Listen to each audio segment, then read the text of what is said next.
make sure to give my dad a 5-star review. Make sure to like and subscribe to his YouTube. Thank you for listening and enjoy the show. We're never going to understand that the reason that so many middle-class folks are experiencing downward mobility is because of what's happening with the 8 to 10 people or so that control the top. So why is there no political will? At some point, politicians decided they didn't have to care about the voters. Well, hey there, folks. Welcome to another episode of Faithful Politics Podcast. I am your faithful co-host, Josh Bertram, Pastor Josh Bertram. Also, of course, we have the Faith Roundtable, and I'm the pastor of River City Underground. You can check all that out on the website. Of course, we always have our host, Will Wright. Will, it's good to see you, co-host, our political co-host. I almost called you the faithful co-host, Will. I am a faithful political co-host. You are a faithful political co-host. Does that make me a political faithful co-host? Anyway, I'm not going to keep going down this lane. But today I'm super excited because we're joined by Mechele Dickerson. She is a law professor at the University of Texas whose work focuses on housing, consumer finance, and economic justice. Her research digs into how financial systems impact everyday people, especially those navigating home ownership, debt, and economic instability. And we are super excited to have you on, Mechele, to talk about your latest book, The Middle Class New Deal. Thanks for coming on and sharing some insight and time with us. Glad to be with you. I'm glad to be back with you, given that I just got thrown into wherever. Wherever you went in the ether, that wherever the internet takes you in Riverside. So, it's so funny. Well, man, I am super excited to have this conversation, Mechele. And I got to ask, just to set up, can you kind of give our audience a sense of your work, and what brought you to this place of studying the middle class in the way that you have before we dig into the insights of the book, which are fantastic? Give us a little bit of your story so our audience can get to know you a bit. Well, in telling you the story, it's a little bit of a story of failure, and I like to share this story for lots of reasons. First, because I think it helps, at least I hope it helps when I sort of tell how long it took me to get this book done, that you need to stick with things, you need to be patient, you have to have resilience sometimes, but also sometimes you have to kind of pivot in ways that you hadn't expected. So the first book that I wrote was on home ownership. And as I was I had finished the book, and then I realized, so you spent this time writing about why it's so hard for lower and middle income families to buy a home. And the problem actually isn't just the ability to buy a home. It's that housing is unaffordable, and folks were struggling to just find an affordable place to rent. And then when I thought about affordability with respect to housing, I realized, oh no, it's everything. It's not just they can't afford homes. All of life is unaffordable. The things that we think of as being what it means to be middle class, the ability to find a good full-time 40-hour-a-week job, the ability to help your kids go to college if they want to do that, the ability to avoid debt, the ability to have some both sort of emergency savings, but also retirement savings. So I'm working on the book and everything's kind of going okay. And then we hit the 2016 election. And everybody was talking about the middle class then. Now, folks were talking about some other stuff too. We put that to the side. But I thought, actually, we're hearing some strains of stress, being depressed, and also being very angry. So I had sort of thought through the book at that point, but then I had to kind of change my focus. And I'd almost finished the book. In fact, I had finished the book. And then 2020 came and the pandemic. Well, you can't very well write a book about the middle class if you don't talk about the pandemic. So I had to rewrite the book. But the great thing there's nothing good about the pandemic. Everything about COVID was awful. So let's just preface that. I used to teach classes on COVID when the pandemic was on. So I've learned to say there's nothing good about the pandemic. But if there could be something good about the pandemic, it's we saw how different people's lives were different based on their economic group. Rich people didn't suffer in the way that lower and middle income folks did. Rich people could work from home. Lower and middle income people, our essential workers that everyone claimed they loved at the time, they had to work face to face. Their unemployment rates were skyrocketing. So watching what was happening to our country and the humans in our country during COVID told me, okay, so I had to rewrite the book. And then just when I thought it was done, I think it was the end of 2023, the first publisher, whose name I won't call, dumped me. And I don't know if it's they didn't like the book, they didn't like me, they thought I was stupid. I mean, who knows? But they dumped me right at Thanksgiving. And, I'm a Christian, so it's like Thanksgiving, Christmas, that's kind of not the time I want to be upset. So I just decided I'm going to push that to the side and I will deal with it come 2024. 2024 came, I found a new publisher. I rewrote the book. It came out this year. Not the best date in the world. Publication date was January 6th, but we'll go with, what we get, what we get. And that's sort of my path to how it took me a long time to write this book, but it came out exactly when it needed to come out. Sorry about that. That is an amazing story because it's so weird that you had a book ready to go.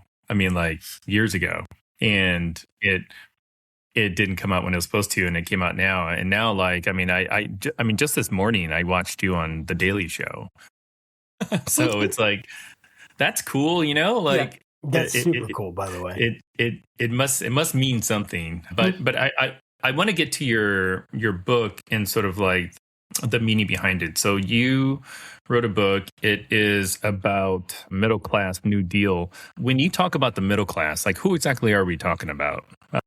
Like, and maybe what's the best way to kind of even think about the middle class? Because I think the way that most people probably think of the middle class is you go on Google, you're like, what is the range of wages people make? And like you look at your pay stub, you're like, yep, I'm in the middle class, or actually I'm below the middle class. So like, well, what is the middle class? Yeah. So one of the reasons, the main response to your first question is the middle class, in terms of how I define it and how I talk about it in the book, is economic.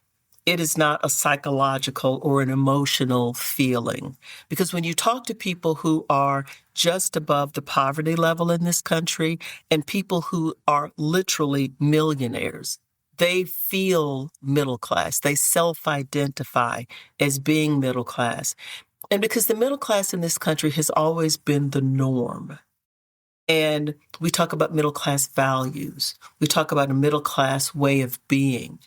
But the people that I'm talking about are people that don't earn enough money to afford what I call the markers of the middle class. And so when I talked about, there is no government definition of the middle class, which I didn't realize when I started writing this book, that no one defines the middle class. The census doesn't.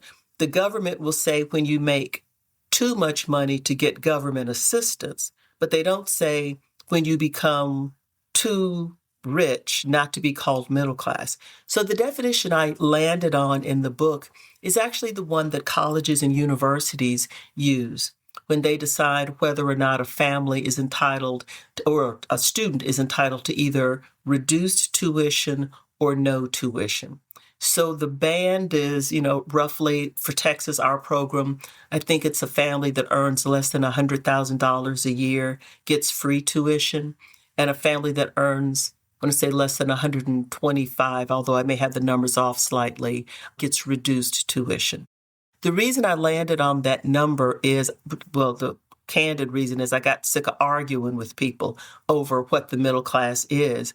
But the other reason is I'm going to trust whoever the universities hire to come up with a number. and I'm just going to roll with whatever they come up with.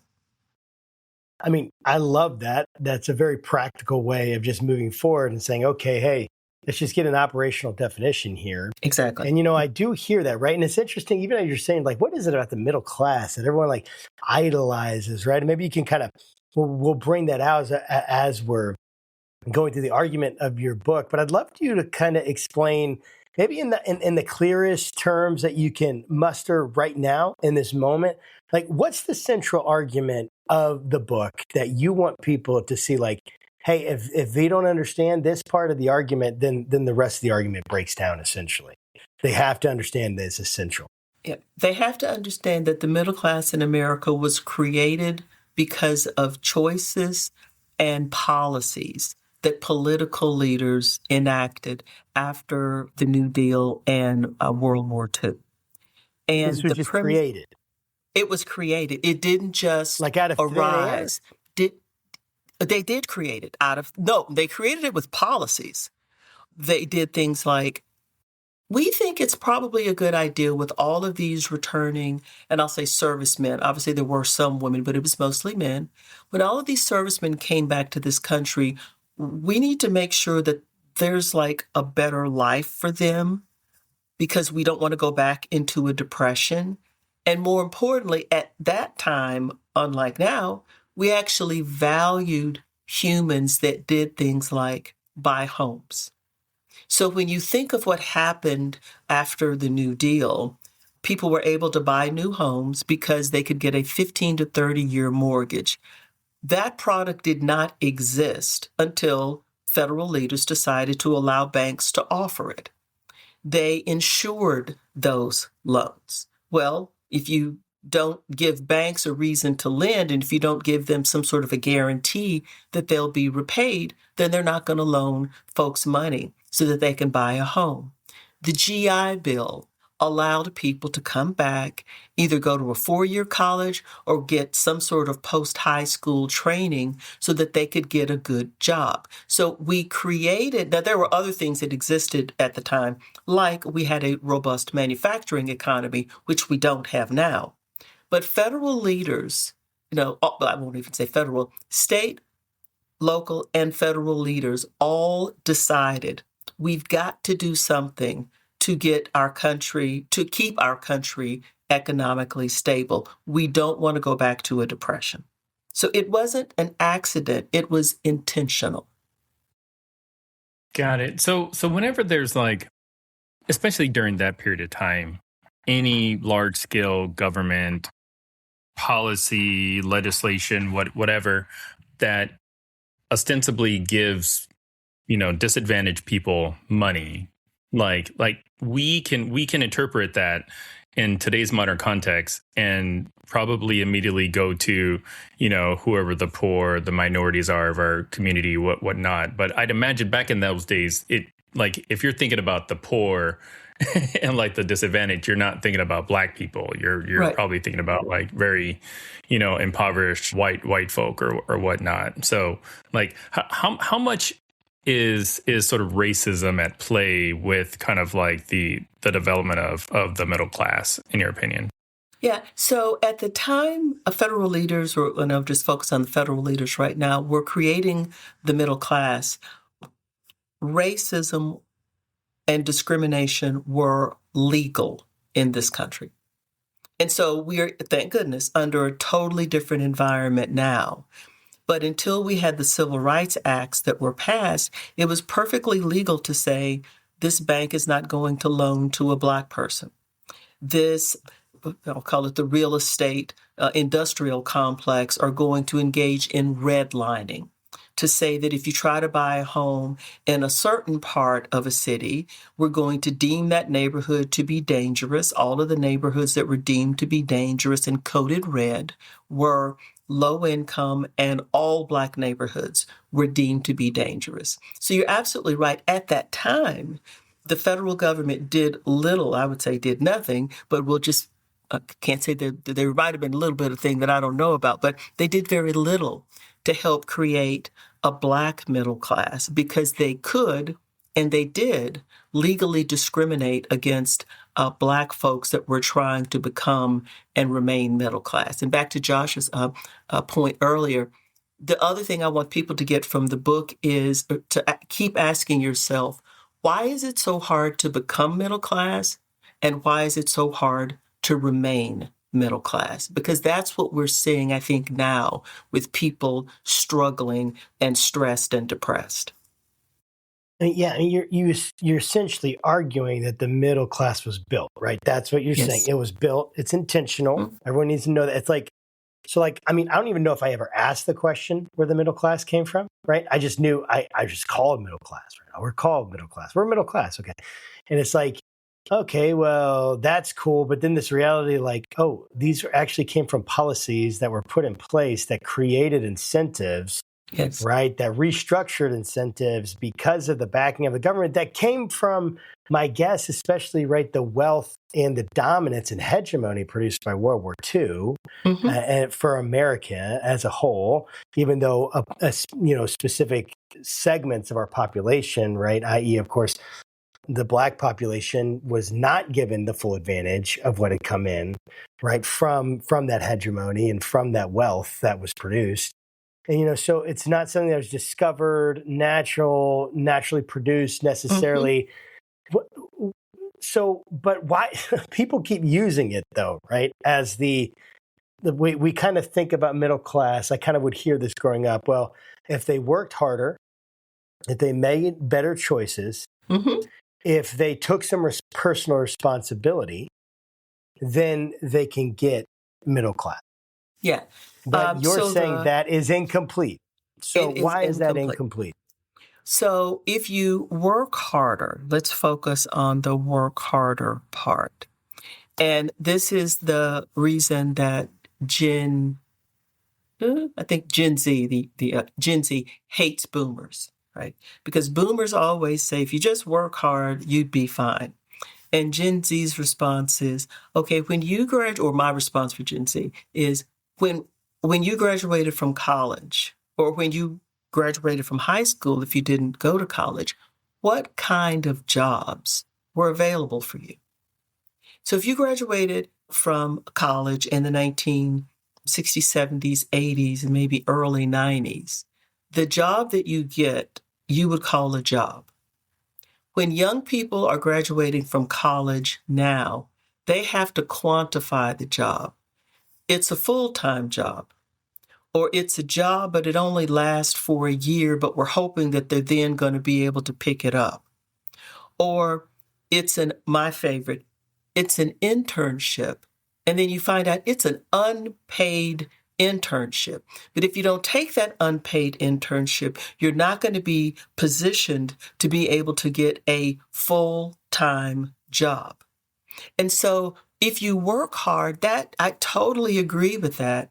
As long as we're talking about the same jobs, it's got to be apples to apples. So when you're telling a young person, if you work hard in your 32-hour-a-week job because you can't get a 40-hour job because they don't want to give you benefits, if you just keep working at that 32-hour-a-week job, you will make it. And of course, the person that is struggling and doing their best and they're a great worker, they're like, I don't have benefits. I may not have health insurance.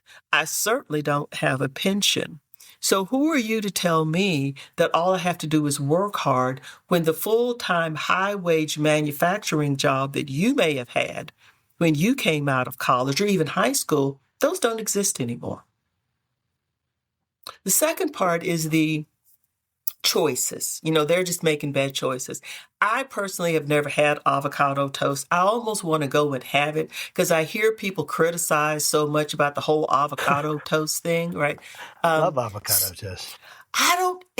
Is it like honey on a piece of bread? I mean, I don't. Whatever. No, avocado. It's just you put an avocado on it, put some bacon, maybe some onion on some toast. It's amazing. Hey, if it makes you feel better, I haven't had it either. So maybe it's a white person thing. I don't know. Yeah, I don't know, but I hear all this time about the avocado toast, and if they just if they give up their avocado toast, they'd be. And so, again, when we're talking about, you just need to sacrifice. The story I read, I think it was last week in the New York Times. young woman, 24, 25 years old. She was a nursing student. So she's doing exactly what we tell young people you need to do. Go into a profession that's not going to be eliminated by AI, right? So she's trying to get her nursing degree, going to school and working, I think maybe, part-time job. She had a car, and the car was the reason she ultimately had to file for bankruptcy.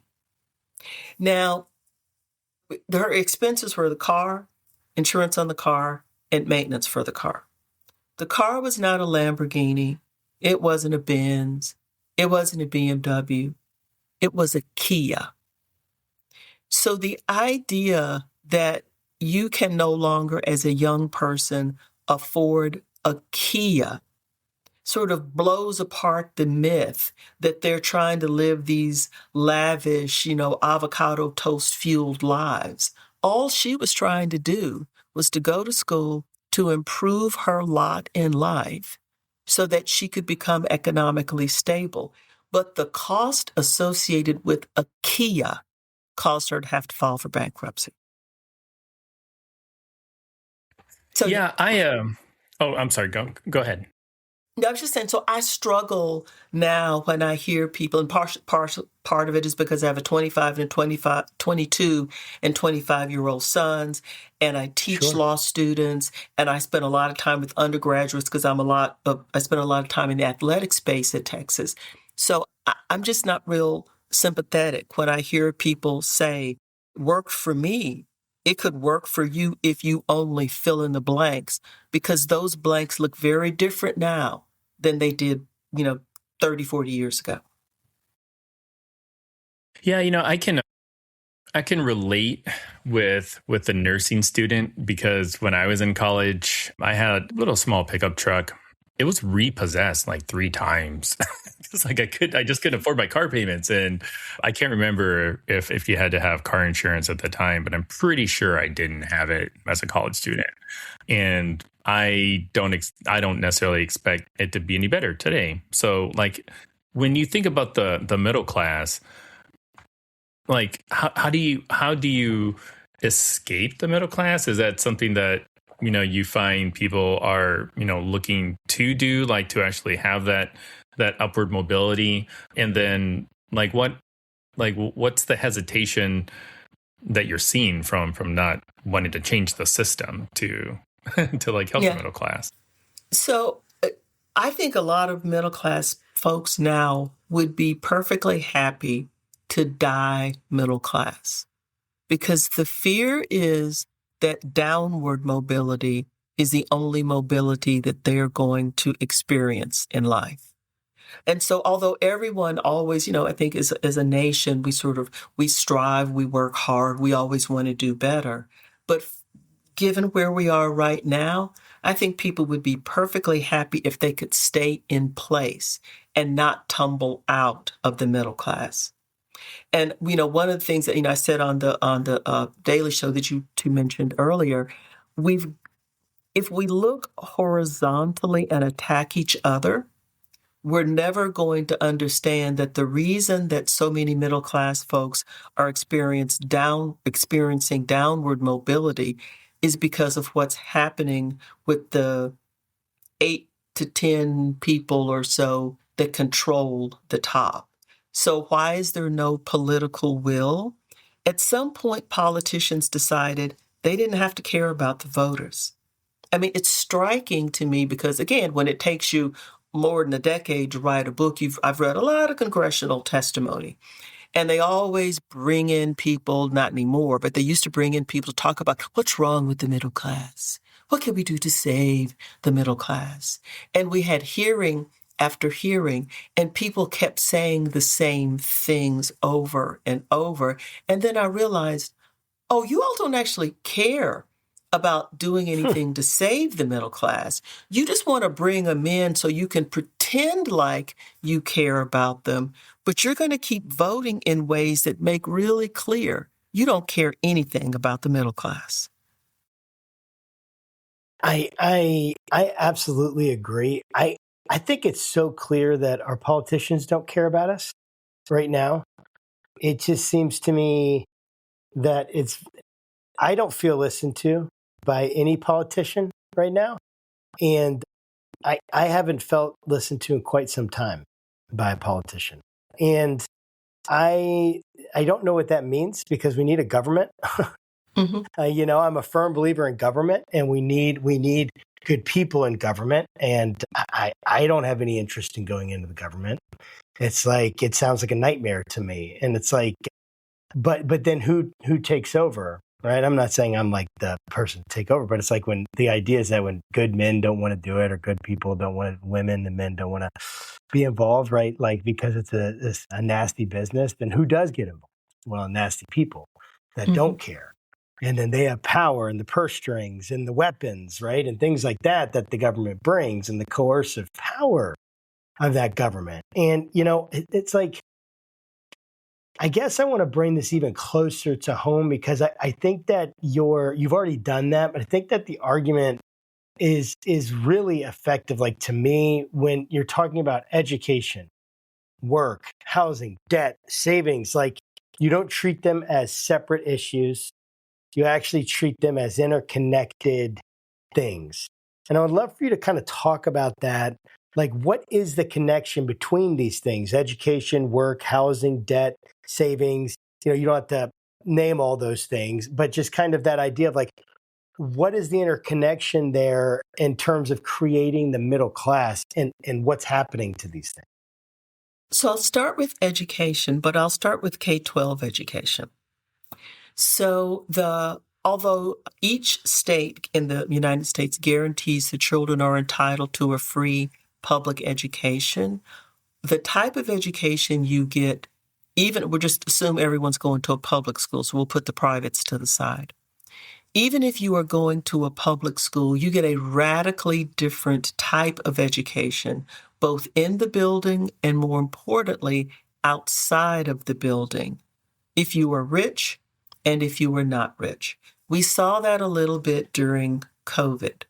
So one of the reasons that children who go to high wealth schools were able to go back earlier is because they had schools that had better ventilation. You could open the windows. You had parents of the children in those schools that did things to supplement. They brought in fans, or they had masks, or you had social distancing, or whatever your school wanted to implement. But the other thing that we see in high wealth schools are things like more experienced teachers. We see that they have better technology. We see that they have a more robust curriculum, more advanced classes. They teach more languages. They have robotics, or whatever you can imagine that you would want a child to receive to then be competitive for college. But in addition to what the children receive physically in the building, they have these things called rich parents.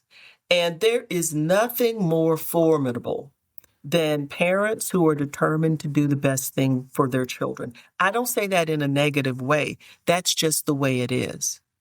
And I'll pick on a school that's in my area. My children did not go there, so I'm not picking on my kids' school. But and I won't call it by name, they have a very good football. They've had a historically good football program. And they sell the parking spots for their home football games. And the money that they generate from selling the parking spots is given to their athletics program. So you can imagine what kind of a facility they have and the type of equipment that the students have that go to that school. I will add that each home game has an average of 10,000 people to go to this high school football game. Now, you compare that kind of support from parents just to the school through booster clubs or parent-teacher organizations. Then the third thing that makes young people more competitive for college is the shadow education of SAT prep courses and private tuners and private trainers. The result is rich children have higher college attendance rates. If you go to college in the unfortunately, in the space that we're in right now, you're the one that's more likely to get a good job. If you only have a high school degree, you're not going to get that full-time, permanent 40-hour-a-week with benefit job. Once you have the good job, you can have savings. Once you have a good job, you can save enough to put down a down payment for a home. And you can avoid drowning yourself in debt when you go to college because your parents were probably able to help you pay to go to college. So they're all intertwined, the term that you use, everything is connected, which is why when I hear, like the $15 an hour things that people have been saying, that's terrific, and I hope we do that. But if that's all we do, we're not going to save the middle class. I refuse to listen anymore to people saying, well, all we have to do to save the middle class, and they pick one little narrow thing. And my response is, we got to do it all, because we used to have it all. And when we had it all, we had a robust middle class. You know, when you think about the middle class, and truthfully, I have not really thought that much about the middle class, like as a group. I mean, I think I've been middle class most of my life, if not whatever the level is below it. But, you know, like I think of the middle class more abstract, kind of like, I don't know, dust. This is probably a terrible analogy, but I'm gonna go with it. So you can't, like, dust doesn't just appear, right? Dust is just the accumulation of all the things, and then we give it a name, or like, that's dust, right? And if we want to stop the dust, we have to do a bunch of things, like you're saying. Like, we have to make sure we do regular cleaning, dusting, you know, human shed, you know, whatever. This is probably TMI, but like you get the point. Is that middle class is very abstract. Dust is very abstract. You know, there's not a one-size-fits-all solution to fix the middle class, but there are a number of different things we could do. So I want to know, like, what are those, like, different things? Like, if we were to create a sort of holistic model to, you know, improve the lives of middle class in America, like, what would it be? So I'll answer it by talking about AI. Every time I talk about jobs, the first thing that people tell me is, well, you know, all jobs are going to disappear because AI, and you're not going to have jobs. And, you know, since November, things have gotten to the point that something that took you X amount of time to do, you can now do it in X minus 2 million, right? And so my response is, okay, so let's assume that that form of technology will eliminate some jobs. This is not a new discussion. Every time we have a new form of technology, we always eliminate some jobs. The discussion I want to have is, if you're going to have technology to eliminate jobs because it's more efficient, more productive, whatever term they're using, who gets a cut of the benefits, right? And if what we're saying is that, and I'll use the Commonwealth, y'all state. From what I hear, you know, looking, you know, online, you have a pretty big budget brouhaha going on now involving whether or not your state is going to continue subsidizing tech companies. Data centers, yeah. So for me, it is just the most bizarre concept that states are saying, we're going to have data centers here whose sole job is to put people out of work. And we're going to subsidize their cost by not taxing them. And so when I hear things like that, if we want to actually make sure that people have full-time jobs, when you're asking yourselves, should we subsidize and give tax exemptions to an industry whose one of their main purposes is efficiency and to cause people not to have a job? What are we even doing here? So so I'll talk about housing as another one. The U.S. Senate, for the first time in quite a long time, who knows whether it'll ever pass, but at least it made it through the Senate, and it was bipartisan. It was Tim Scott, Republican, and Elizabeth Warren, Democrat, who were the co-sponsors of the bill. And the bill, the thing that I love about the bill is actually structural. First, They agreed to it. They did something. We're not just looking at our navels and saying, well, maybe something. They actually said, let's focus on housing affordability. And I think it was like 98-0. I don't think anyone voted against it. Who knows what happens when they try to reconcile it with the House bill. But at least we have a recognition and an acknowledgement from one side of Congress that we have a housing affordability crisis. And what they are doing, and what I want everyone to do, is to say, ignore the way housing is right now and think of what housing could be. One of the things that they're actually doing in this bill is they're focusing on rental housing. So as much as I would like to say that everybody should be able to own the home they live in, we have to be realistic. For right now, what we need people to be able to do is to find affordable housing. And the second thing they're doing, and I don't think I've ever seen this in a U.S. Senate bill with bipartisan support, is they're actually talking about manufactured housing. Now, born in Memphis, lived in the Commonwealth, live in Texas. Now, we call them trailers for folks that don't know what manufactured housing is, right? But I'm not saying that should be what people aspire to. And I'm not saying that a middle-class family's goal should be that they want to live in a manufactured home. But I need us to stop being boxed in and saying, well, everyone should aspire to live in a 3,200 square foot home on a half-acre lot with a big front and backyard and a certain set off from the street. If that's what we're going to say as our only model, then we're going to continue to have a housing affordability crisis. So, Will, my argument is I want every politician, local, state, and federal, pick one thing.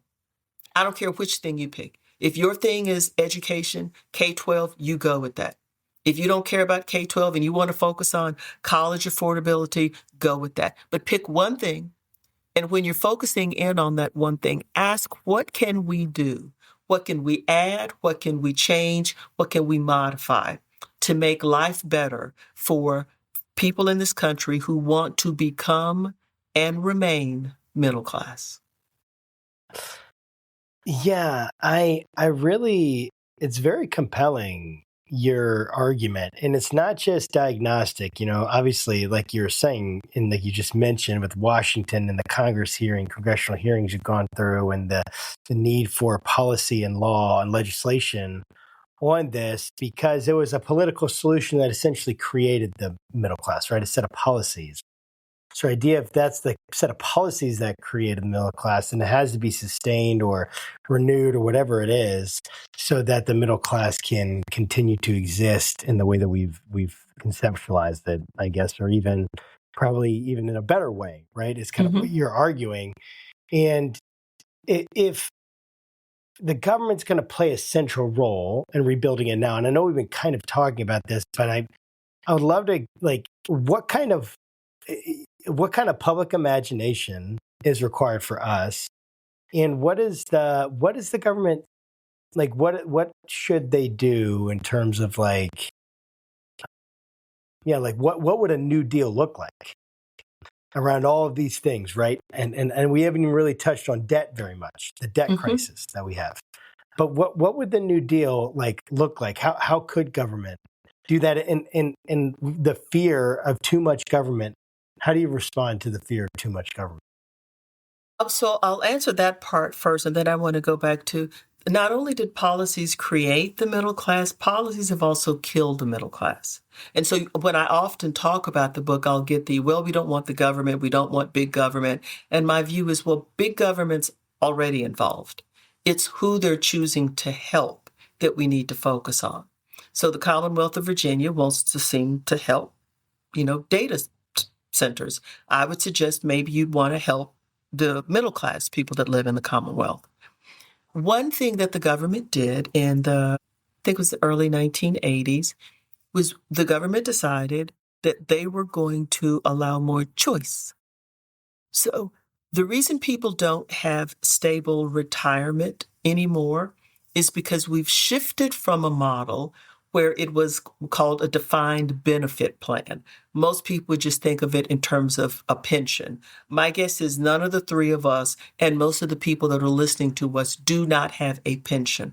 Well, pensions used to be the norm. My parents are in their 80s or almost 90. They'll turn 90 this year.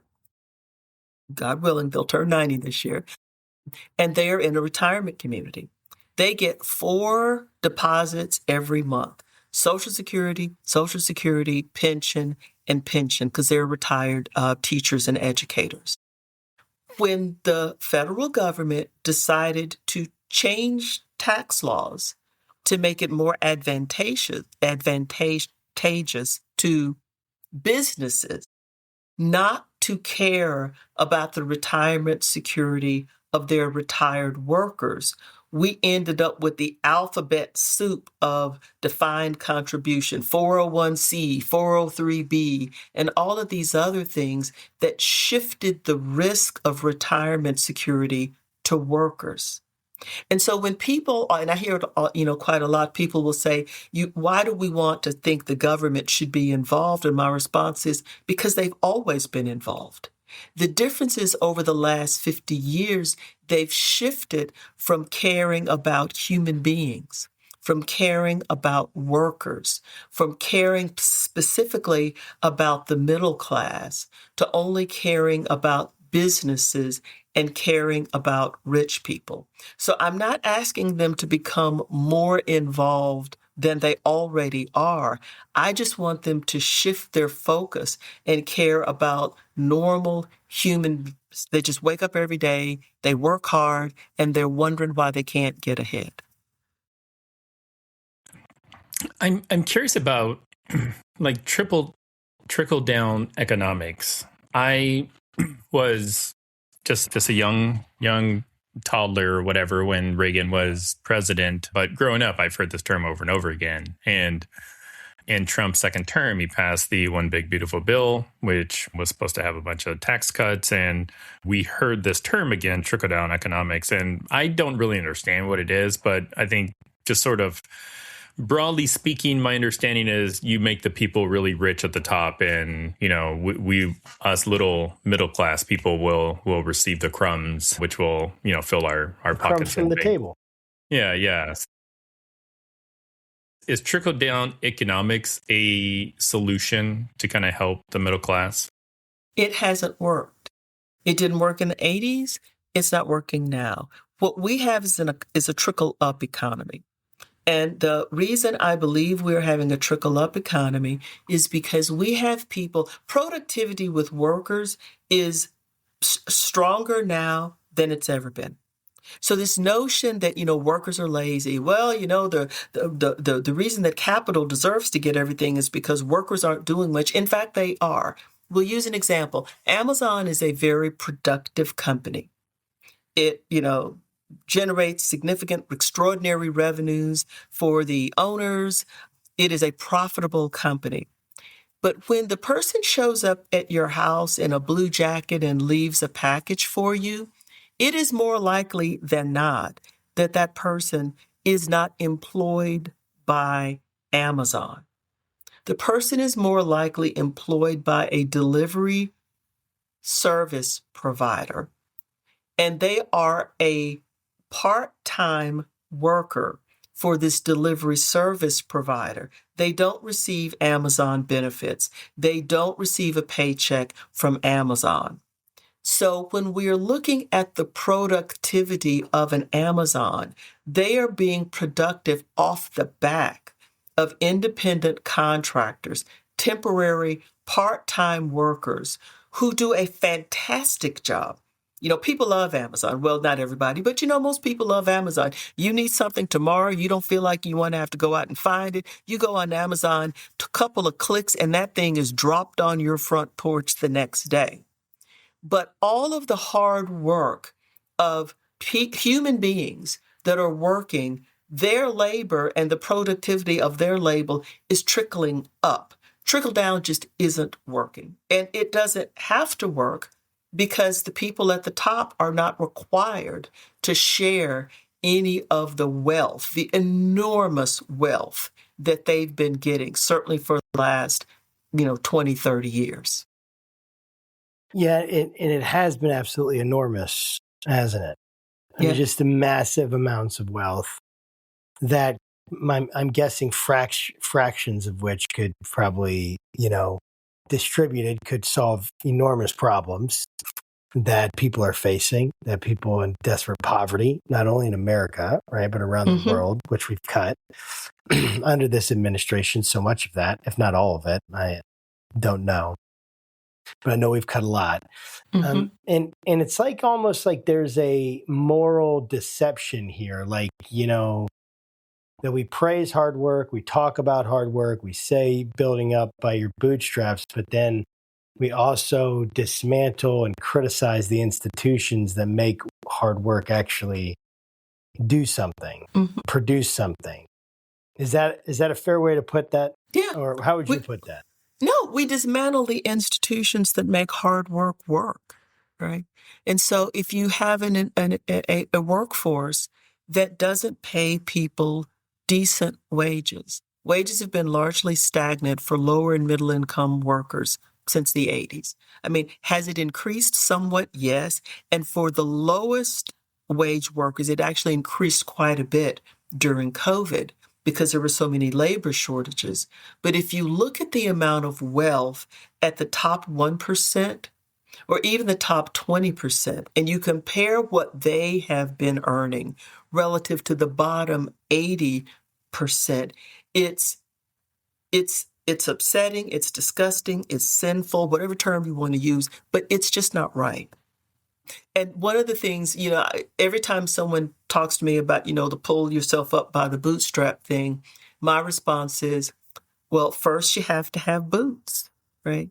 And so if you don't give people what they need to become economically stable, you can't criticize them when they're always struggling because what did you expect? So no, I totally agree with you. Yeah, and it's like, I guess what is the collapse of this middle class security, right? Which is what we're talking about. Obviously, the middle class has been stagnating and it's being taken away with the sense of like security. What does that do to people psychologically and morally? What do you think? So I'm really scared because we have a country of stressed, depressed, and angry people. And it's not healthy emotionally, psychologically, for that many people to be depressed, stressed, and angry because they act out in ways that both harm themselves and harm others. And I keep telling everybody that I know, and most of the time they ignore me, but particularly for young men, and I focus a lot on young men because I have two of them, and also my next research, likely going to be a book, is going to focus on young men. But for anyone that has a young man under the age of 40, I tell them, you need to know what your son, your grandson, your nephews, you need to see what type of social media they are consuming. Because that is, you see the anger that's coming. Specifically, I'm talking now about young men, but also young people generally. Every time I give a talk, I inevitably will either get an email or a young person will pull me to the side and say, and I gave a talk yesterday, and the young lady said, "Thank you for what you said. I finally heard someone that hears what I'm going through."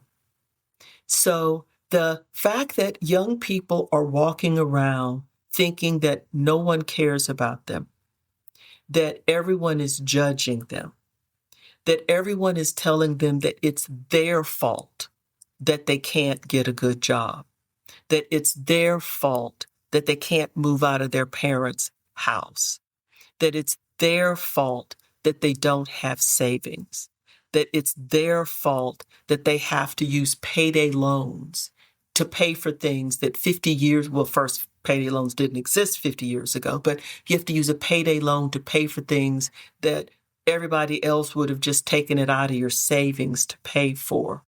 So in addition to the fact that I view this as an economic crisis, I view it as an emotional crisis for young adults in particular, but also the middle class. And I view it as a moral crisis for this country because I wake up some days and I ask myself, how can we be so cruel to our fellow citizens when they're trying? And why are we blaming them? And why are we making them feel as if they are bad people when we know good and well that the reasons they are struggling is because we've put a system and structures in place that pretty much predetermine they're going to fail? I think that's a really powerful question.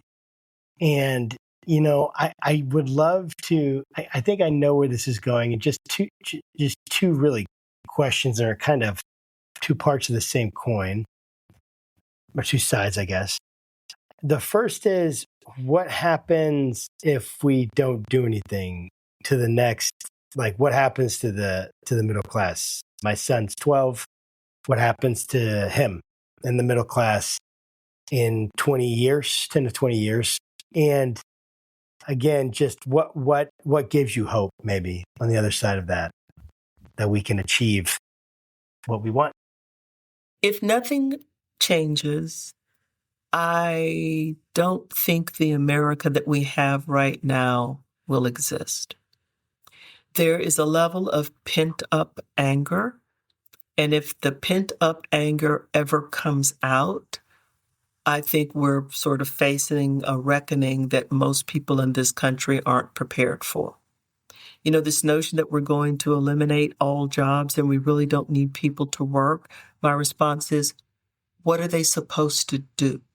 What are they going to do, right? They can't go someplace to summer because they don't have a job, right? They can't go out and have leisure time because they can't afford to have leisure time. So every time I hear this, well, there will be no job, I always say, what are they supposed to do? Because at least, I love my job, right? I know not everyone loves their jobs, but I think most people love how it makes you feel when you have a job. And although people like to criticize, Gen Z and say they're lazy, I don't think that's true. Because I think most human beings like working. We find a sense of purpose and fulfillment that comes from working. Why I am hopeful? I am hopeful because I spend so much time around young people.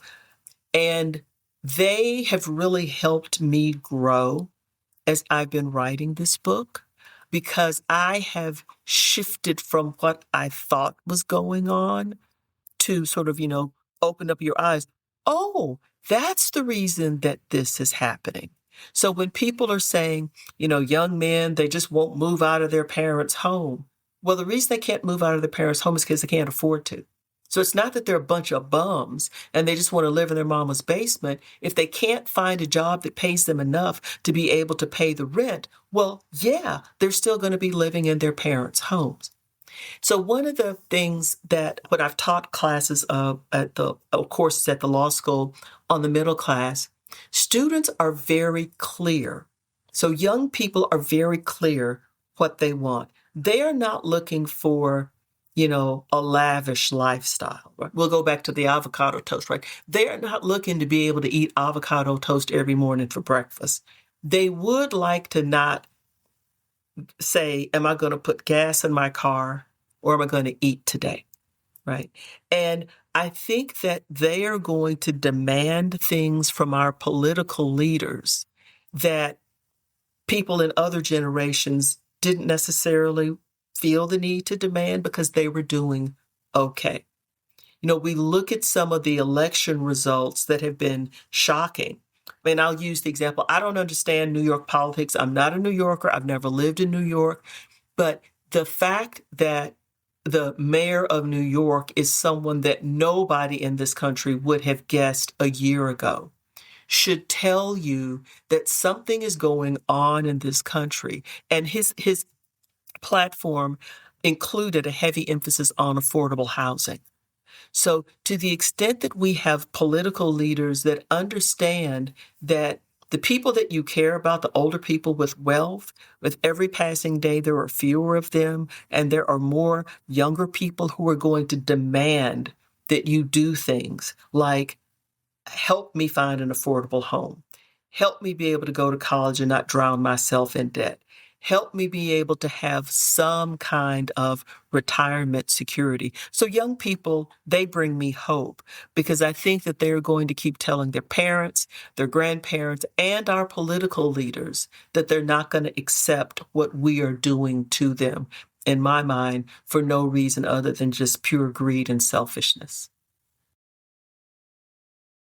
Yeah, I agree. And I wonder how much, this reality of the younger generation and the reality of the immigration numbers that were coming in, and that the white majority would be lost, within the next, 20 years, 30 years, something like that, maybe sooner, just depending on who's counting.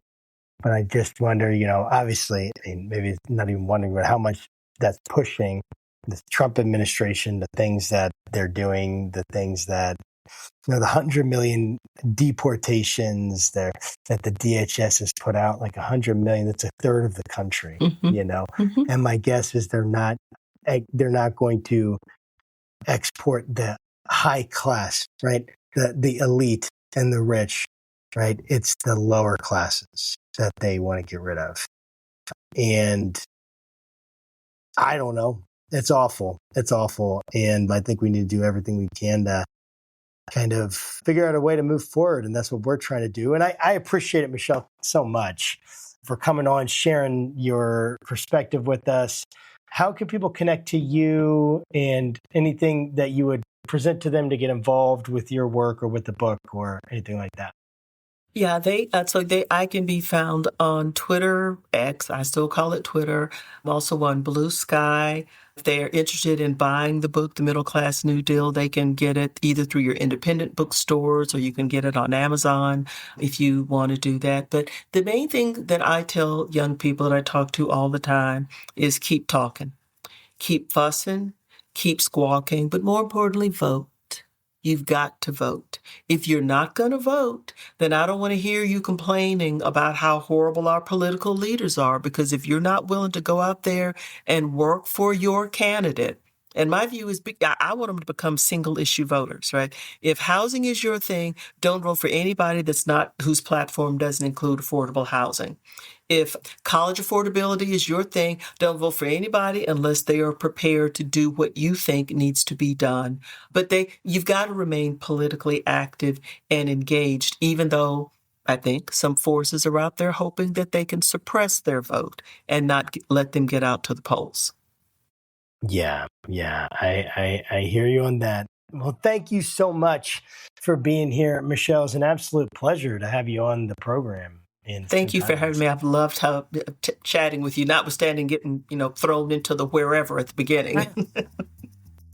Absolutely. And to our viewers and listeners, guys, thanks for sticking with us. Share this with someone who needs it, to make sure that you're sharing this good stuff with people who really, they do need to hear this, and bring these conversations out. Read the book, pick it up, and we'll put links in the description and the show notes. And until next time, guys, keep your conversations not right or left, but up. Thanks.